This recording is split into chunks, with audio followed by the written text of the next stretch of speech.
Aujourd'hui, en fait, c'est le 8 décembre. On est en pleine période des 16 jours d'activisme contre la violence. C'est une campagne que le secrétaire général des Nations Unies a lancée depuis plusieurs années déjà.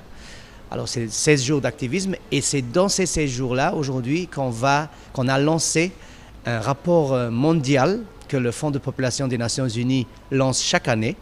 Et chaque année, il y a un thème différent qui, cette année, le thème est sur les pratiques néfastes et la réduction et la lutte contre les pratiques néfastes contre les femmes et les filles dans le monde. Ce que nous, on a fait en Haïti, le Fonds de population des Nations Unies, avec ses partenaires principaux autour des thèmes de population, notamment le ministère de la Santé publique de la population à travers son secrétaire d'État de la population, M. Wilner Joseph, et sous le leadership de la ministre de la Condition féminine, Maître Ghislaine Monpremier, aujourd'hui, on a justement adapté le message du rapport global au contexte haïtien.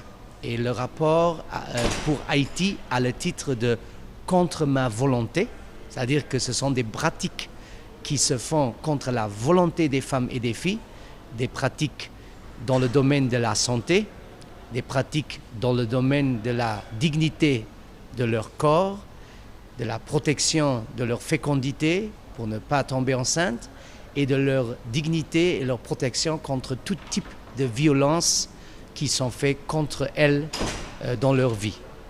Alors c'est ça aujourd'hui l'événement. On a lancé une brochure qui en fait capte les messages principaux avec les données principaux sur Haïti avec des recommandations pour des preneurs de décision. Tout est sur notre site web et dans les médias sociaux pour tout le monde accessible. Le message vraiment principal en créole, c'est vraiment « nous pas fait silence ». Violence pas fait sens. C'est ça le message en créole. Nous pas fait silence. Et ça c'est important parce qu'il y a beaucoup de victimes. Vous n'avez pas besoin d'aller très loin. Vous savez que chaque jour, chaque semaine, chaque mois, vous trouvez beaucoup de nouvelles dans les provinces, à Port-au-Prince, de femmes qui sont violées, de filles qui sont tuées. Tout dernièrement, vous savez, le triste cas d'Evelyn qui a été tuée ici à Port-au-Prince. Des filles qui sont tombées enceintes. On a des dizaines, quarantaines de jeunes filles de 13 à 15 ans qui sont tombées enceintes pendant le confinement de la Covid parce qu'ils ont eu des relations sexuelles avec des hommes majeurs contre leur volonté ou sans protéger. Alors ils sont tombés enceintes. Alors l'idée, c'est vraiment de faire un appel au public, appuyé par l'État, par les ministères qui sont responsables pour ça, pour dire clairement, nous pas fait silence, que la violence pas fait sens.